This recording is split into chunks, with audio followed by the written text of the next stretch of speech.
y damos inicio con su presentación. Nació en la Ciudad de México en septiembre de 1988. Ella realizó los estudios de nivel media superior en la Escuela Nacional Preparatoria número 6 del año 2003 al 2006. Estudió medicina en la Facultad de Medicina de la Universidad Nacional Autónoma de México y se graduó en el año 2012, especializándose en psiquiatría en el Hospital Psiquiátrico Fray Bernardino Álvarez, concluyendo en el año 2018. En ese mismo año realizó los estudios de alta especialidad en psiquiatría de enlace en el Instituto Nacional de Ciencias Médicas y Nutrición Salvador Subirán, y en el año 2019 se incorpora como psiquiatra del Centro de Atención Integral del Paciente con Diabetes, CAIPADI, dentro del Instituto Nacional de Ciencias Médicas y Nutrición Salvador Subirán hasta la actualidad. Ahí cumple con actividades asistenciales, docentes y de investigación, y actualmente se encuentra cursando la maestría en Ciencias Médicas por la UNAM. Muchas gracias por estar con nosotros y adelante, doctora Alcántara. Gracias, doctor, y pues gracias a ustedes por la invitación también. Mi presentación, mi exposición más bien es breve. En realidad creo que la idea era que pues ya hubieran podido revisar el material en la plataforma relacionado a qué es lo más importante para identificar en pacientes que tienen diabetes y que pues en el área emocional, en la parte psiquiátrica, qué es lo más frecuente en cuanto a prevalencias, en cuanto a epidemiología, y también cuáles serían unos instrumentos de tamizaje, instrumentos clinimétricos para poder identificar estos síntomas psiquiátricos.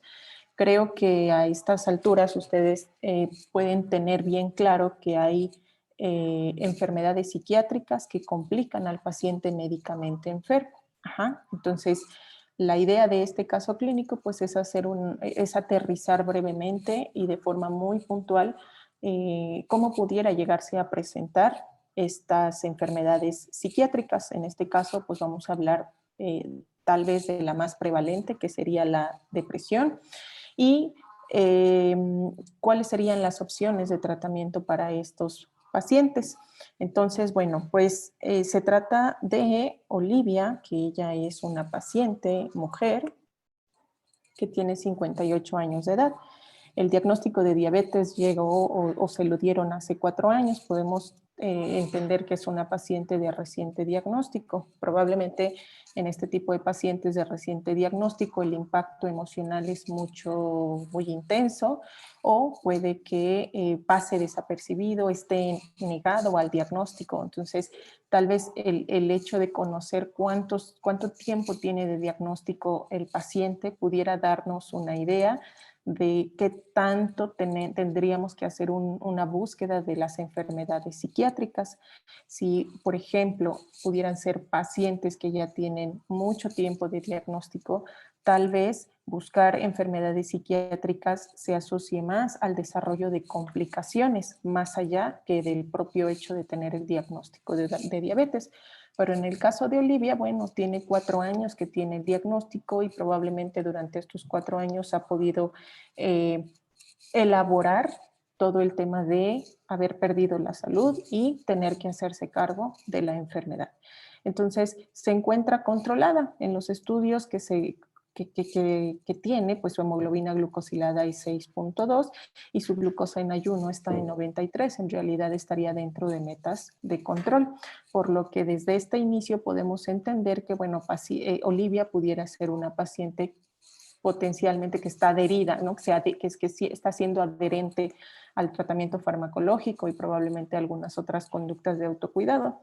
Pero pues el seguimiento que ustedes pueden estar dándole a Olivia ha sido trimestral en esa consulta de diabetes, justamente, ¿no? De estos programas de atención en enfermedades crónico-degenerativas. Entonces, ¿qué pasa con Olivia? Bueno, se está observando que Olivia puede estar triste debido a que subió 4 kilos. Entonces, a pesar de que la hemoglobina glucosilada está controlada, hay otro dato duro que pudiera ser el peso. En 3 meses atrás no tenía estos 4 kilos de ganancia. ¿De acuerdo? Entonces, durante la valoración de seguimiento, pues se pueden preguntar, ¿debido a qué subió tanto de peso? Ajá. Entonces, en la apreciación clínica, Olivia está desganada y de forma súbita tiene un episodio de llanto.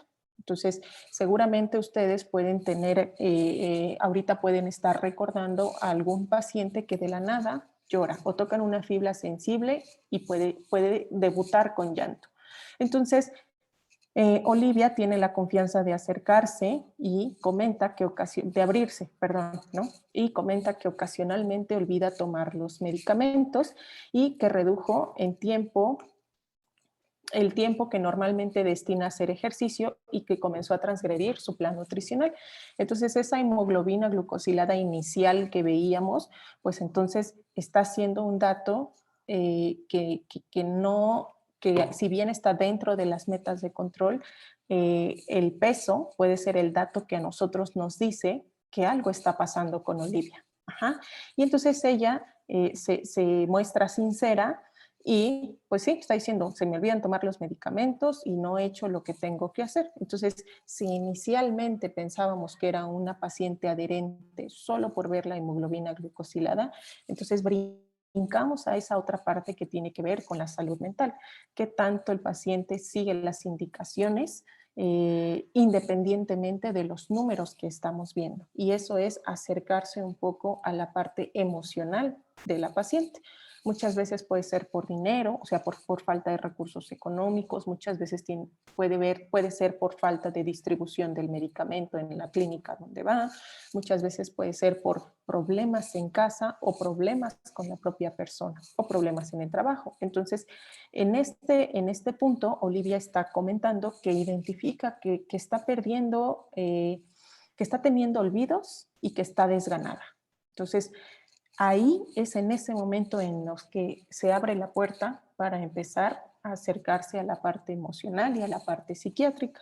Entonces, pues, ¿cuál sería el objetivo de esto? ¿No? Tratar de hacer una intervención a tiempo, como para que esa hemoglobina de 6.3 no se dispare, no se descontrole y evitar que Olivia siga ganando peso. Ajá. Entonces, la intervención que se decida hacer en este momento, el principal impacto va a ser a futuro, tal vez no de forma inmediata, pero a futuro va a tener un gran peso para el desenlace de Olivia. Ajá.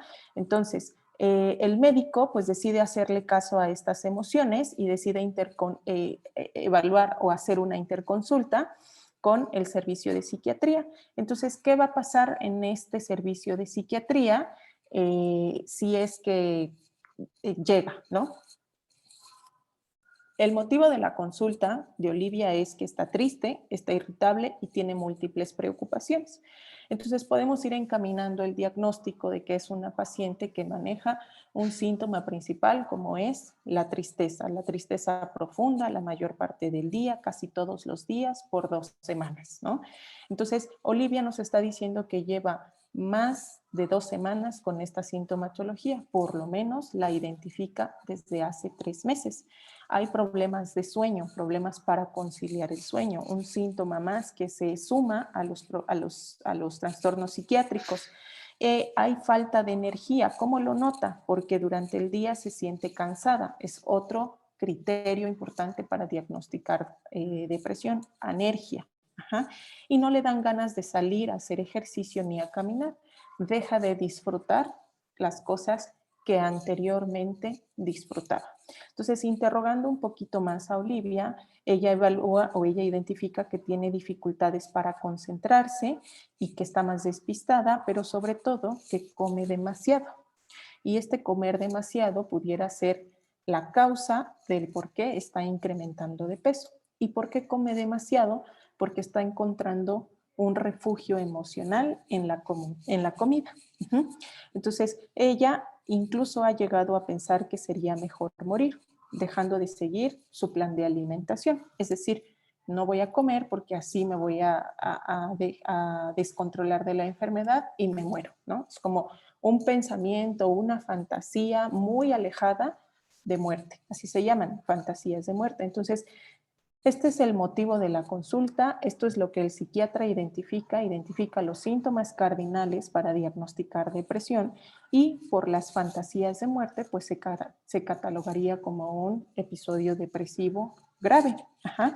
Esto puede hacerse sin necesidad de llegar al psiquiatra, la respuesta es sí. Y teóricamente esta capacitación se trata de eso, de evaluar estos síntomas para que puedan realizar una intervención oportuna y referir al psiquiatra en los momentos en los que el paciente no responda o en los pacientes en los que la idea de muerte sea persistente. Pero si pacientes con este tipo de sintomatología llega a su consulta, claro que pueden hacer una intervención a tiempo y una intervención efectiva. Entonces, hasta este momento tenemos a una paciente que su control metabólico se está viendo potencialmente amenazado por su estado emocional. Y esa es la idea más clara que me gustaría que quedara en esta plática. El estado emocional puede complicar las enfermedades crónico-degenerativas, tal vez no de una forma directa, pero sí de una forma indirecta al abandonar todo lo que se tiene que hacer para tener la enfermedad en control. Y espero que quede muy bien plasmado y ejemplificado con este caso clínico de Olivia. Entonces, en psiquiatría, ustedes habrán escuchado el examen mental. El examen mental es aquella parte de la historia clínica que lo hacemos los psiquiatras con la finalidad de evaluar el contenido de pensamiento de ese paciente. Es como nuestro material para trabajar. Entonces, en este examen mental con el psiquiatra, la mujer llega, bueno, se describe así, mujer de edad aparente similar a la cronológica, con una marcha normal. Es decir, no hay algún dato duro que nos diga que Olivia puede tener alguna comorbilidad neurológica hasta este momento, por lo menos de psicomotricidad, ¿no? O de alguna otra enfermedad psiquiátrica. El pensamiento y su habla no tiene alteraciones, es decir, es una paciente con quien yo me puedo comunicar con uno a uno, que tiene la capacidad de entender lo que yo le estoy preguntando, que me va a responder lo que yo le estoy preguntando y que no tiene ningún problema que le comprometa su capacidad de emitir el lenguaje. Su juicio, es decir, su pensamiento no está fuera de la realidad. El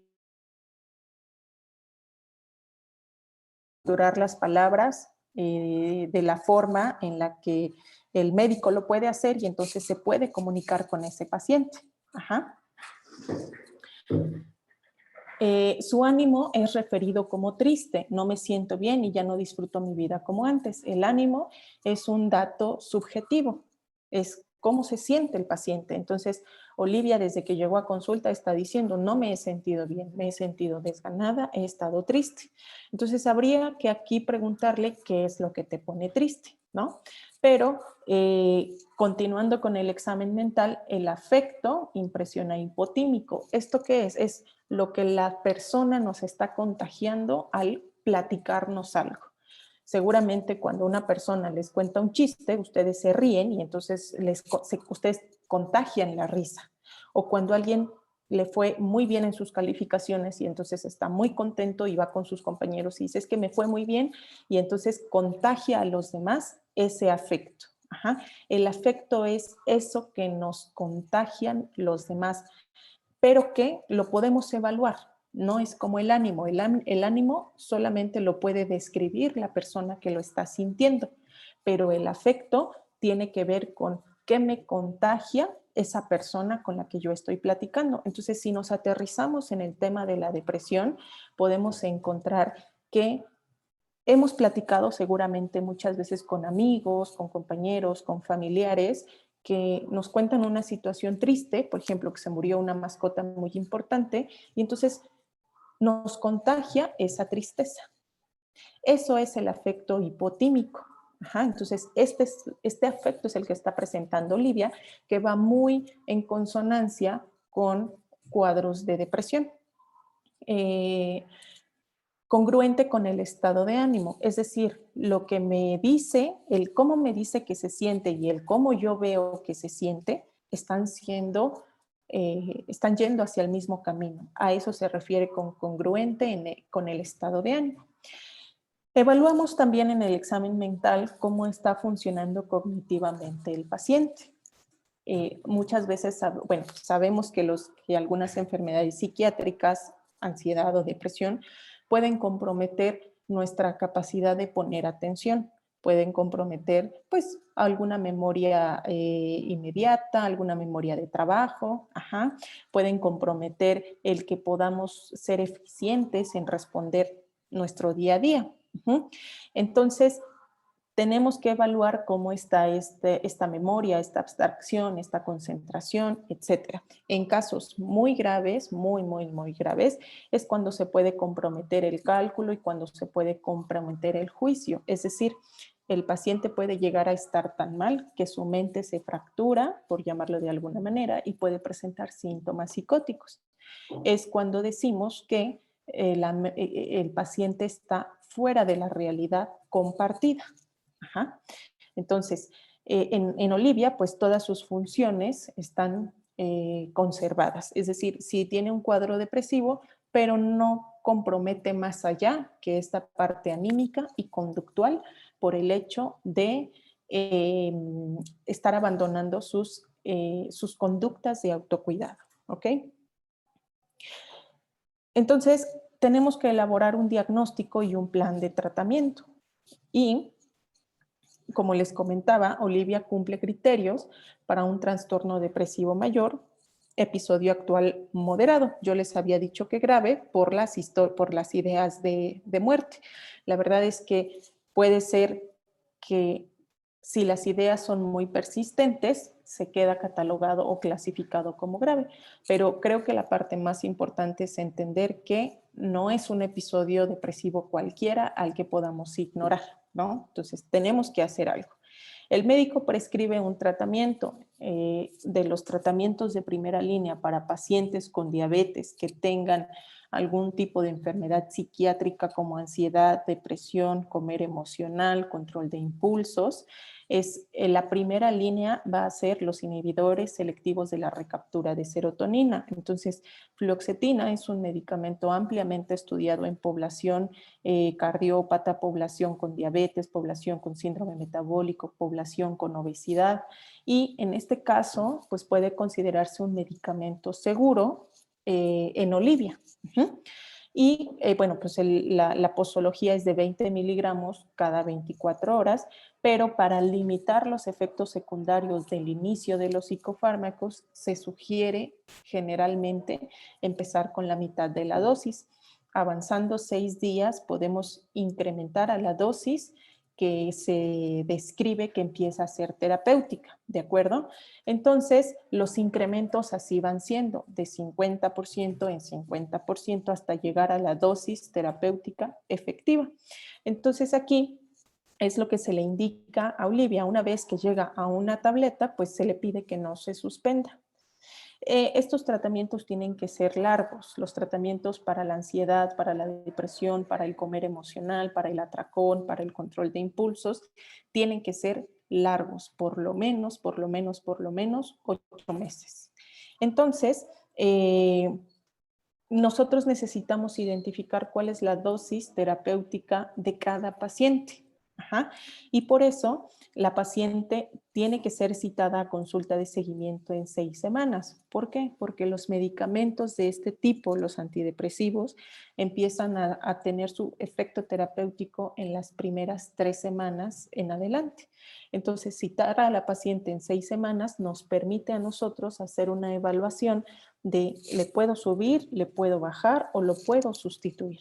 Y bueno, pues aquí está la explicación. El medicamento empieza a actuar de 3 a 6 semanas. Es hasta entonces cuando yo puedo tomar otra decisión terapéutica. Si ustedes deciden tomar una decisión terapéutica antes, tiene que ser porque el medicamento no es tolerado por el paciente. Ajá, porque tiene muchas náuseas, porque tiene mucha diarrea, porque le generó muchísima ansiedad. Pero si ustedes dicen, se lo voy a cambiar porque no está funcionando, no es el tiempo adecuado para tomar esta decisión. Hay que esperarse por lo menos 3 semanas, ¿ok? ¿Y cuáles serían indicaciones pertinentes alrededor de indicar este tipo de medicamentos? Se le explica al paciente que el medicamento no tiene, perdón,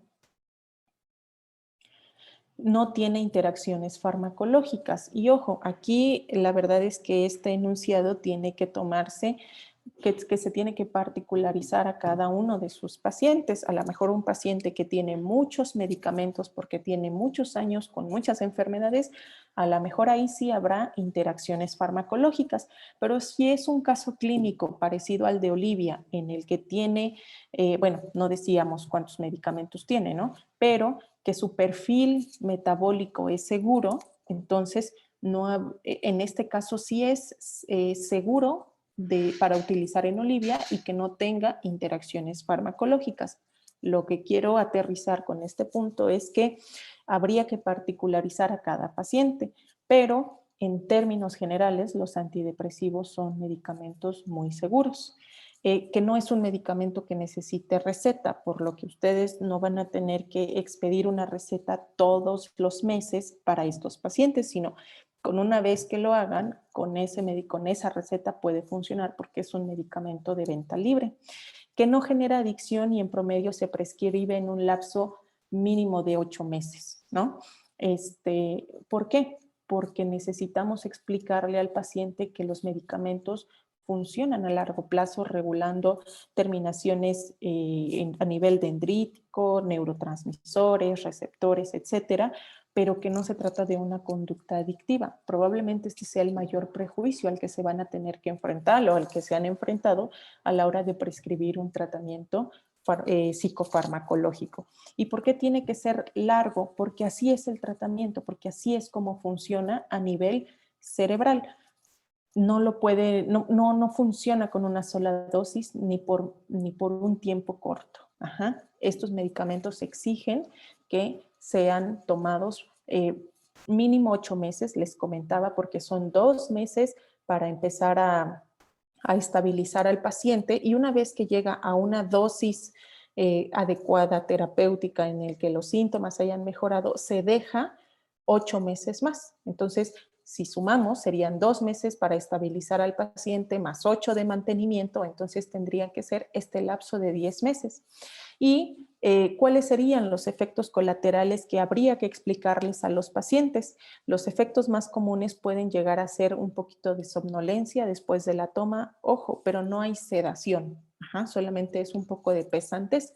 Puede disminuir la libido, eso sí es cierto, y retraso en el orgasmo, pero en ningún momento quita totalmente la libido, ni el deseo sexual, ni el funcionamiento sexual. Ajá.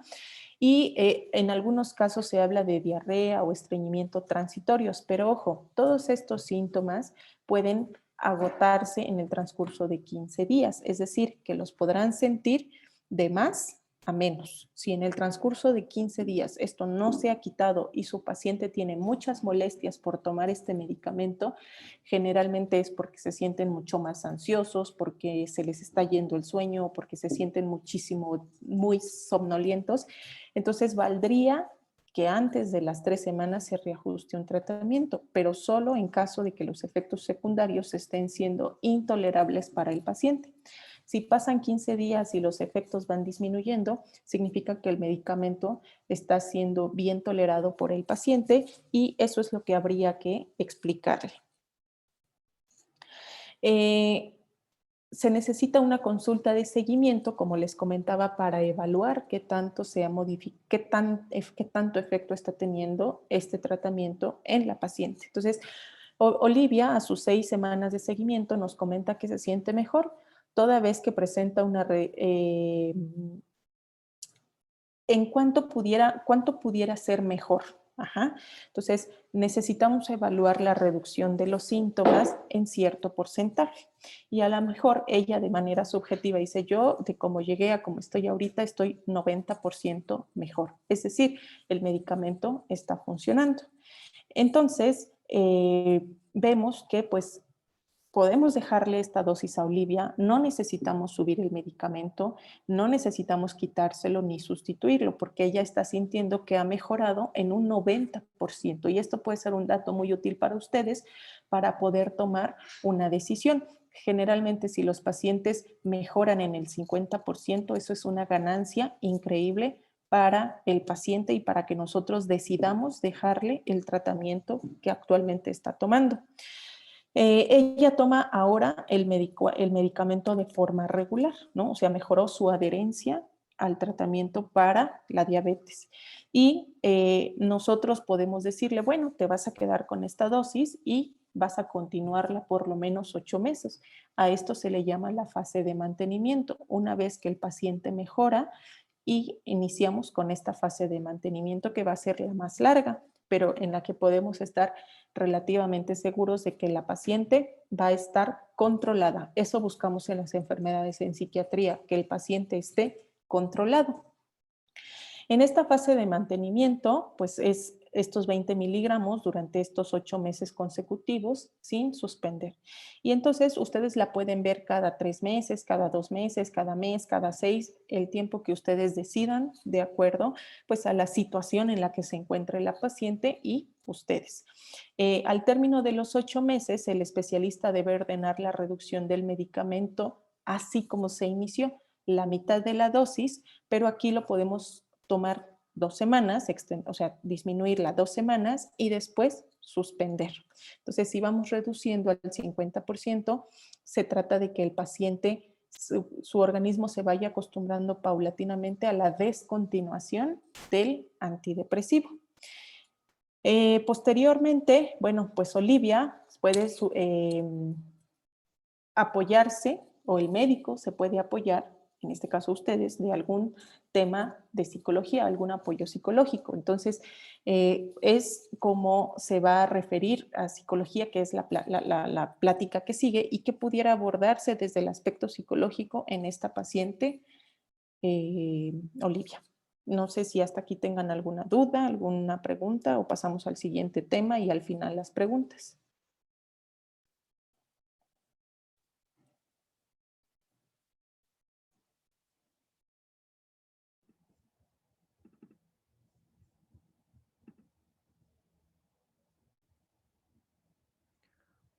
Ok, parece que no hay preguntas por el momento, entonces, como dice la doctora, podemos pasar a la siguiente presentación y al final podemos dejar las preguntas para ambos ponentes.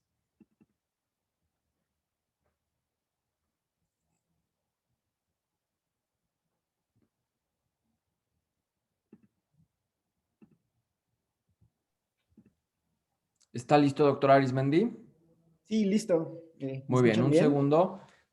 Perfecto. Voy a proceder a presentar al doctor Rodrigo Arismendi Rodríguez. Él estudió la licenciatura en la Universidad del Tepeyac y se graduó en el año 2011. Tiene una licenciatura en psicología con estudios incorporados a la Universidad Nacional Autónoma de México, en donde tuvo un trabajo de tesis nombrado como sobresaliente. Realizó un diplomado de formación de educadores en diabetes en el año 2016 por la Federación Mexicana de Diabetes AC y ha hecho múltiples estudios, talleres y cursos en áreas como tanatología, obesidad, trastornos de conducta alimentaria y terapias de tercera generación, así como terapia de aceptación y compromiso. Bienvenido, doctor Arismendi, y muchas gracias por su ponencia. Gracias, doctor. Bueno, pues muy buenas tardes. Vamos a continuar con esta línea que estamos manejando, que es pues todo lo referente a la parte de la salud mental. Si bien ya comentaba la doctora Tere, es un aspecto importante de evaluar siempre en un paciente con diabetes. Va a haber una reacción, hay reacciones esperadas, como ya en las presentaciones que les hemos compartido. Hay reacciones esperadas emocionales y pues bueno, es importante identificar, por eso también la praxis de de este ejercicio y de este caso clínico nos va a ayudar a, pues, a favorecer también el cambio, ¿no? Porque estamos hablando de Olivia, ¿no? Y Olivia, pues, como ya lo comentó la doctora Alcántara, pues es una paciente que su estado de ánimo está afectado. Por ende, tenemos que tener muy en cuenta que cuando una persona recibe un diagnóstico de diabetes y el estado de ánimo pues se puede ver afectado en diversas formas, pues también no solo el estado de ánimo se va a afectar, sino también la conducta. Como ya igual hemos puesto en las mismas presentaciones, tanto las etapas de duelo como las etapas de motivación guardan una correlación muy importante y nos ayudan a dar un abordaje más directivo, acompañado también del uso de los psicofármacos y que pues sobre todo el paciente, que es la premisa también que todos tenemos, que el paciente cada vez esté mejor y que el paciente tenga un control y sobre todo mantengamos o evitemos que el paciente pues llegue a abandonar el tratamiento. Entonces, recordar que estamos siguiendo el mismo caso, ¿sale? De Olivia. Entonces, pues nos hacen la referencia, ¿no? A la consulta de psicología y pues complementamos también algo complementario al caso de Olivia, pues es bien importante también el identificar o valorar su entorno social, recordar el entorno sociocultural. Hay muchos artículos también en los cuales se describe, ¿no? Que a menor apoyo social o habiendo un ambiente disfuncional o habiendo un ambiente complejo para el paciente, esto va a dificultar que el paciente se controle y que el paciente mejore su adherencia o su cuidado en diabetes. Entonces, agregado a lo que ya tenía Olivia y que la doctora Alcántara ya les comentó en cuestión a lo anímico y la forma en la que se está cuidando, en la consulta de psicología abordamos la parte social y entonces se encuentra que esta Olivia, pues hay un cierto temor a quedarse sola, ¿no? Porque pues el hijo con el que vivía, pues contrajo matrimonio. Otra cosa también que se dificultaba, aparte, ¿no? De que pues no tenía tampoco mucha hambre y eso, ella también tenía dificultad o se le complicaba el llevar su cuidado en diabetes por ella sola, porque ese hijo, el que contrae matrimonio, pues le cocinaba y pues también le tomaba su medición de glucosa. Entonces, como ustedes se van dando cuenta, a manera también de que la paciente está pasando por un proceso de duelo, recordar que ante cualquier enfermedad y sobre todo una enfermedad crónica que no se va a quitar, ajá, pasa el paciente por un proceso de duelo. Entonces, de por sí ya hay un impacto emocional, se está viendo afectado el estado de ánimo y entonces aparte, ¿no? Se suma otro duelo también cuando hay un matrimonio, cuando los hijos, sobre todo cuando viven con los padres, se alejan de ese hogar, también hay probabilidad de que haya un duelo y entonces ese duelo también se sume. Imaginemos que el duelo es como una bolita de nieve, ¿no? Que la dejamos de caer desde una pendiente. Entonces, entre cada vez tengamos nosotros procesos de duelo, pues entonces esa bolita de nieve cada vez se va haciendo más grande. Uh-huh. Y pues puede ser, o sea, incluso ahorita si los aterrizamos, ¿no? En este proceso de pandemia, algunos de nosotros, ¿no? Si tuvimos alguna pérdida desafortunada por esta pandemia, ¿no? Igual se sumaría también a este caso de Olivia, pues la pandemia. Entonces, si se dan cuenta, la pacientita Olivia, pues está teniendo ya 3 procesos de duelo y a lo mejor si tuvo algún fallecimiento de algún familiar o algo. Entonces, si se dan cuenta, también es importante el identificar y el manejar esos procesos de duelo, porque eso nos puede hacer un poco más complejo que el paciente llegue al cuidado que esperamos. Y pues aquí se habla también, lo describimos sobre cómo la paciente pues dependía en cierta forma que su hijo le cocinara y así. Entonces vamos agregando como un poco esas dificultades. A nosotros cuando les preguntamos a los pacientes, ¿no? Aquí le pongo percepción sobre el cuidado de diabetes, nos dice Olivia, pues creo que no es tan difícil de hacerlo, pero la alimentación es la que se me está complicando. ¿Cómo evaluamos esta parte de la percepción? Es decir, tan solo con una una simple pregunta: ¿usted qué piensa o qué opina de la diabetes? ¿No? Para que ustedes se vayan dando cuenta. Va a haber a lo mejor un paciente que les diga, pues yo creo que yo a lo mejor ni la tengo, yo pues nada más vine aquí porque pues me trajeron, ¿no? O sea, ahí ustedes podrán recordar como diversas frases o diversos comportamientos de cómo los pacientes llegan, ¿no? Si llegan casi casi obligados, o si llegan porque están temerosos, o si llegan porque perdieron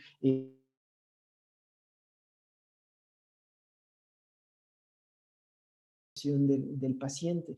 Como ya les comentaba, en la parte social, pues lo que nosotros detectamos es justo que el apoyo pues es más en lo económico, y sobre todo el único hijo con el que vivía Olivia pues es el que contrae matrimonio. Entonces, también importante saber eso. Ahora, la motivación para cuidarse, ¿cómo determinar? Esto es bien importante, porque además de identificar la etapa de duelo en la que está la paciente, y además de identificar la etapa de motivación, el cómo ir, y creo que ahí lo pusimos ahí en la presentación, ¿no? Cómo ir filtrando, cómo ir definiendo la motivación para que el paciente se cuide. Entonces, es preguntarle, ¿no? ¿Cuál cree que sea la razón, o cuál cree que sea el motivo para que usted se cuide o mejore, en este caso, ¿no? Su alimentación con respecto a su diabetes? La paciente nos dice, pues no quiero dar problemas a mis hijos, ¿no? Eh, Importante también que esta motivación para cuidarse, como ya se comentaba anteriormente, hay algunas frases o discursos que los pacientes pues pueden ser muy subjetivas, porque les puede decir a lo mejor en ese momento que no quiere dar problemas a sus hijos, pero a lo mejor en la siguiente consulta les dice nada más pues no estar mal, ¿no? Y entonces esa motivación es importante seguirla indagando, y sobre todo preguntando, pero lo clave para que ustedes también puedan llegar a tener un cambio en el paciente es encontrar esa motivación que realmente, valga la redundancia, ¿no? Motive o haga, ¿no? Y no es echarle porras al paciente o decirle usted puede, no va a esa parte de la motivación. La motivación es la energía que nosotros dirigimos hacia una conducta. Entonces, la motivación del cuidado y sobre todo en el paciente con diabetes es bien importante, porque esa nos va a ayudar a reforzar, a mejorar o hacer que cada vez su cuidado sea mejor. Entonces, como vemos este caso de Olivia, pues lo definimos aquí, ¿no? La etapa de duelo, pues ella está en aceptación, en preparación también, porque sí está haciendo varios cambios, en los cuales hay definidos por las etapas de motivación, si bien no son al 100%, pero sí está teniendo algunos cambios. Ahora, lo que también se sugiere en este caso, o lo que les proponemos, pues hay ciertas estrategias o recomendaciones de abordaje que también viene en la presentación de la clase, ¿no? Sobre todo nos vamos a enfocar, será difícil que a lo mejor ustedes puedan favorecer el cambio, si quieren, no sé, a lo mejor que mejore su toma de medicamentos, que mejore su alimentación, que mejore su ejercicio.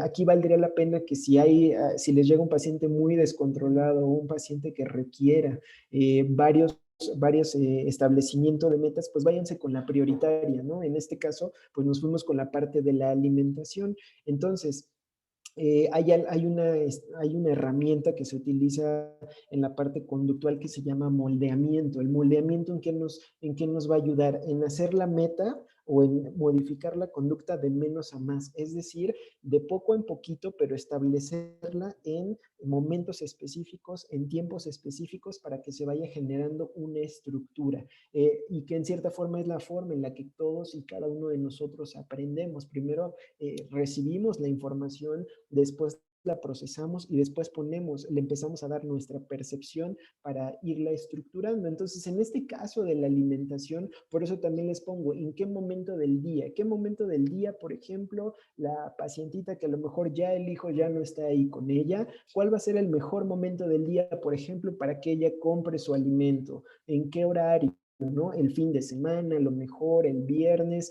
Eso es irle preguntando y decirle en qué momento del día usted podría ir por su alimento, ¿no? También, cuándo se le facilitaría preparar su comida, su alimento, quizás si tiene colaciones, ¿no? Eso pues está más determinado en la parte de nutrición. y la ingesta de alimento, aunque tenía, como lo describía la doctora Alcántara, aunque tenía, no estaba como tan apetente, pero también identificarse en algún momento, ¿no?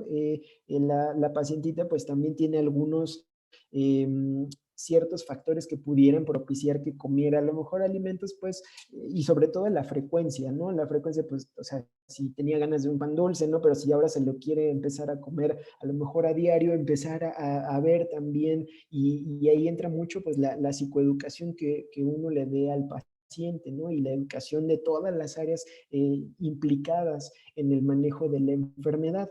Recordar también bien importante, en la comunicación y en la forma en cómo nosotros le decimos las consultas o le decimos la información al paciente, recordar la frase menos es más. Entre menos información le digamos, pues va a ser mejor, entre más concreto, entre más dirigido, entre sea más específico y más aterrizado al contexto del paciente, ¿no?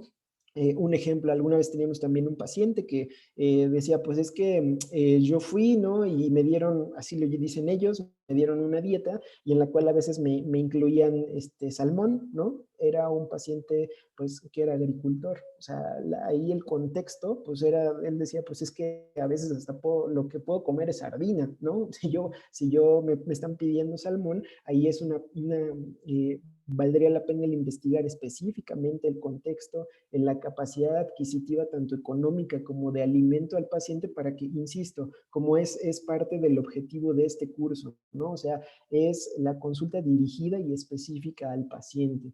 Ahora, como ya les comentaba, una herramienta, ¿no? De motivación al cambio es justo empezar a hablar, ¿no? Sobre las ventajas que Olivia le puede dar a su familia, ¿no? O sea, de esta motivación que nos dijo, ¿no? Que regreso aquí, el no dar problemas a mis hijos, pues justo, ¿no? Nosotros decirle, bueno, Olivia, ¿qué beneficios cree que pueda obtener si usted mejora su alimentación? Entonces ahí nos dirigimos específico al problema o la dificultad que está teniendo en su alimentación la paciente, pero también empezar a hablar de, oiga, si usted también se mejora o empieza a hacer cambios en el cuidado de su diabetes, qué beneficios puede tener para su familia o para sus hijos, ¿no? Entonces también ahí ustedes empiezan, insisto, empezamos a moldear y empezamos a identificar y sobre todo pulir la motivación del cambio para esta pacientita. Como ya les comentaba, establecer metas cortas, ¿sí? Y graduales. Y sobre todo, bien importante, o sea, el que se defina una estrategia en la primera consulta, también es importante si se espera a que se pueda lograr o que nos pueda ayudar con la paciente, pero es importante siempre, siempre, siempre, aparte de poner metas cortas y graduales en las distintas áreas, pues también es importante evaluarlas, ¿no? Porque si al paciente quizá esto, ¿no? Esto que le pusimos aquí no le está favoreciendo, entonces identificar cuál fue la barrera, qué fue lo que se le dificultó a la paciente para seguir con estas metas, ¿sí? Y de ahí cambiar la estrategia, es decir, estar en constante cambio y establecimiento de metas, todo en pro, pues, de la paciente. A manera de conclusión en el bloque de salud mental, pues decimos, es importante tomar en cuenta pues la salud mental, ¿no? De la persona con diabetes. Ya lo decía la doctora Alcántara, el MINI, la entrevista neuropsiquiátrica internacional, es un buen instrumento para diagnosticar un trastorno mental. Los ISRS son medicamentos de primera línea para tratar la ansiedad, la depresión y el comer emocional. Importante determinar la etapa de duelo y motivación de la persona con diabetes para saber qué recomendaciones emitir en la consulta y se favorezca el apego al tratamiento. Y pues bueno, igual también si hay alguna duda, algún comentario, estamos abiertos.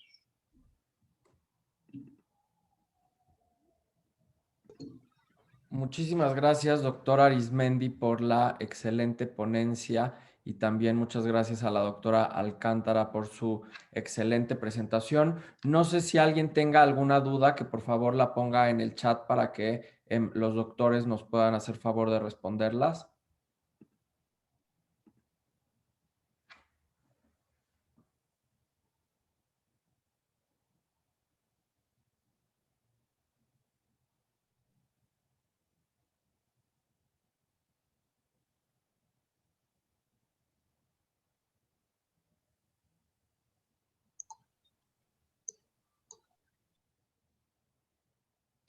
Nos pregunta el doctor Alejandro Campos, ¿en quiénes estaría indicado la terapia cognitivo-conductual? Gracias, doctor Alejandro. Bien, pues, si bien no hay una regla específica de qué terapia está dirigida a tal paciente, la verdad que sí, la terapia cognitivo-conductual, sobre todo en el ámbito hospitalario y cuando tenemos esa necesidad de abordar al paciente de una manera breve, o a lo mejor vamos a ver al paciente nada más de aquí a cada 3 meses o de aquí a cada 6 meses, es una buena herramienta en la cual el paciente se puede ver beneficiado. Algunos de los ejemplos que ahorita les puse son tomados, ¿no? Fue una mezcla, ¿no? De terapia cognitivo-conductual, de terapia conductual contextual también, y eso nos ayuda mucho, ¿no? O sea, nos ayuda mucho, si bien hay otras corrientes en psicología, pero digamos que en la parte hospitalaria, sobre todo también en la parte de alimentación, ¿no? Todo lo que son conducta alimentaria, modificación de conducta, la terapia cognitivo-conductual nos puede ayudar. No hay como una desventaja de que si el paciente recibe terapia cognitivo-conductual o a lo mejor ya está en algún otro análisis o está con otra terapia o tipo de terapia, no hay problema, no interfiere. Veo otra que dice de Yuseli Flores. Gracias por tu pregunta, Yuseli. Dice, ¿hay desventajas del que el paciente reciba terapia psicoanalítica? No, la verdad que, les digo, hay varios tipos de terapias, ¿no? De terapias psicológicas, ¿no? De las más, digamos, de más tiempo y de más fuerza, pues es el psicoanálisis y la terapia cognitivo-conductual. Ahora, en la parte del psicoanálisis, si el paciente está ya teniendo un proceso de terapia psicoanalítica y recibe este abordaje que comentamos de la terapia cognitivo-conductual, no se sobreponen, no está contraindicado. Y si nosotros vemos si el paciente, por ejemplo, ustedes lo derivan a terapia psicoanalítica, pues también le va a ayudar mucho. O sea, todos en algún momento necesitamos, ¿no? Independientemente del área de salud a la que nos dedicamos, todos en algún momento requerimos, ¿no? Psicoterapia porque es parte de la salud mental. Gracias, doctora Arismendi. Nos pregunta también la doctora Kinari Ortega, en caso de que el paciente no mejore con los inhibidores selectivos de recaptura de serotonina, ¿cuál sería el siguiente paso? Sí, gracias, Kinari. Mira, el algoritmo, primero hay que encontrar la dosis terapéutica de estos pacientes con los ISRS. Si no funciona la dosis a la que se inicia y el paciente tolera el medicamento, hay que subir la dosis. Cada antidepresivo tiene su rango de posología. Entonces, acercándose ya a la dosis máxima, el paciente no tiene efectos secundarios, pero tampoco tiene efectos terapéuticos. Entonces, es el momento para cambiar el medicamento. ¿Cuál sería la segunda línea de tratamiento? Podrían ser los inhibidores de noradrenalina y serotonina. Se conocen como duales también. Y esa sería la segunda línea. Puede ser venlafaxina, puede ser desvenlafaxina, puede ser duloxetina. Ajá. Dentro de esos medicamentos también incluyen a otro tipo de medicamentos que no tienen el mismo funcionamiento, pero que algunos así los conocen. Podría ser la mirtazapina. Entonces, esos son medicamentos de segunda línea.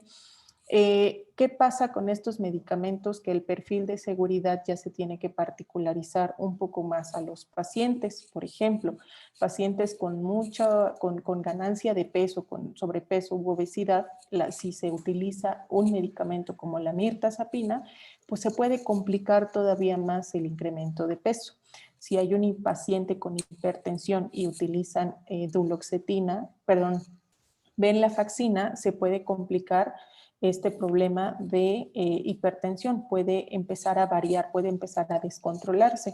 Entonces, la segunda línea son estos antidepresivos duales, pero con la reserva de que habría que encontrar el perfil para cada paciente. La ganancia de peso y el descontrol de la hipertensión son los más reportados, tal vez los más frecuentes, y son los únicos en los que yo les pudiera decir que podrían poner atención. Ajá. Y si aún así con esta segunda línea el paciente no mejora, entonces hay otros recursos para potenciar, sinergizar el tratamiento antidepresivo. Y esta tercera línea sería mezclar, o sea, un poquito de uno con un poquito del otro, de diferentes líneas farmacológicas. Vamos a ponerlo en nombres. Si un medicamento de ISRS, le ponemos una pequeña dosis de un medicamento no ISRS, eso puede ayudar que mejore la depresión. ¿Cuáles estos son? ¿Cuáles otros? ¿Qué otro tipo de medicamentos son? Son los medicamentos, en su gran mayoría, algún tipo de antipsicótico. Ajá, pero en dosis muy chiquititas. Entonces, esas serían las primeras tres líneas. 1, dosis terapéutica del ISRS. 2, duales. Y tercero, una mezcla de un ISRS más un potenciador. Ajá. Ya. Muy bien. Y nos pregunta, muchas gracias, doctora. Nos pregunta Yuseli Flores si con la venlafaxina un paciente puede presentar tinnitus o referir oídos tapados a pesar de que no sea un paciente hipertenso. Ahí pudiéramos explorar que realmente el paciente no esté teniendo pequeña variación en la tensión arterial. No significa que tenga que tener los criterios para el diagnóstico de hipertensión, pero pequeños cambios sensibles a su organismo, aunque no caigan en los parámetros, en el punto de corte para hipertensión, puede estar ocasionando este tinnitus. La respuesta es sí. Es decir, no estoy diciendo que va a debutar o que va a ocasionar hipertensión, solo estoy comentando que puede hacer que la presión arterial fluctúe hacia arriba, y que el organismo va a sensar estos cambios, y claro que puede tener este daño a este nivel, no daño, sino este efecto secundario a este nivel, aunque las cifras salgan por abajo de 140-80, por ejemplo, ¿no? Pero si es un paciente que a lo mejor estaba manejando 160 y con el medicamento sube a 110-60, a lo mejor esos 10 milímetros de mercurio, a él, particularmente a él, le están generando este pequeño tinnitus. Entonces, yo sí sugeriría explorar las variaciones en la tensión arterial y hacer esa prueba terapéutica de tratar de mover el tratamiento para saber si quitando eso mejora el medicamento, es decir, cambiando el antidepresivo, pues sí está siendo de importancia. Y claro, esto es como una respuesta última. Lo primero es evaluar si no habría un problema de patología periférica o central del oído. Muy bien, muchísimas gracias a ambos. Y nos quedan 5 minutitos para cerrar. Yo quisiera nada más preguntarles a ambos, tanto de la parte psiquiátrica como de la parte psicológica. Estamos todos viviendo una etapa crítica en la humanidad, ¿verdad? Por la pandemia, en la que todos a través del día pues tenemos momentos de ansiedad, de angustia, de depresión, etcétera. ¿Cuáles serían sus recomendaciones para todos, personal de la salud y personal que no es de salud, cuándo acudir nosotros mismos a recibir ayuda o a solicitar apoyo, y cuándo recomendar a alguien que está alrededor de nosotros que se acerque con un especialista?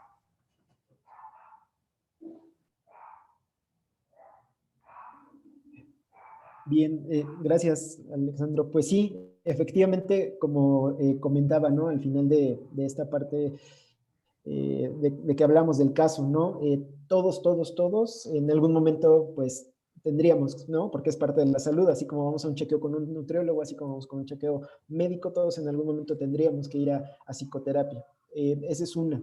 La otra es, como nos acabas de comentar, claro, estamos viviendo épocas inéditas, ¿no? Para todos y que nadie esperaba, muy importante, sobre todo quienes vemos también pacientes, ¿no? Y como también hacías la precisión, todos, ¿no? Igual necesitamos tener estas herramientas que a veces hay quienes las desarrollan o ya las tienen más afines, ¿no? Entonces, ¿cuál es la recomendación? Yo diría dos cosas. Uno, pues tratar de hacer, sobre todo, evitar o dejar de no abandonar cosas que les gustan. Si a lo mejor antes les gustaba hacer ejercicio y salían, iban a un gym o iban a algo, pues a lo mejor algo en casa, ¿sí? O sea, algo bien importante es no dejar de hacer las cosas que nos gustaban. Lectura, tratar incluso de si tienen, ahorita pues está muy de moda todo en línea, ¿no? Que a veces también es un poco ya cansado a veces, ¿no? Se habla de la fatiga pandémica, pero justo esta parte de también algo que siempre quisieron cocinar y tocar un instrumento, eso también nos ayuda. Técnicas de relajación, también esas nos ayudan, no tanto, o sea, técnicas de relajación que tengan un fin, no nada más es respirar por respirar, no nada más es, pues, tipo yoga, ¿no? O sea, es algo más específico, algo en lo cual nos puede ayudar, y eso, ¿saben en dónde? Nosotros tenemos en Caipadi, ahí hay una liga específica en donde tenemos YouTube y tenemos también grabaciones con respiraciones guiadas y de relajación, y pues son, ¿cuál es la parte importante? Centrarse en ese momento, centrarse a lo que nuestro cuerpo nos está diciendo y centrarnos en nuestras emociones.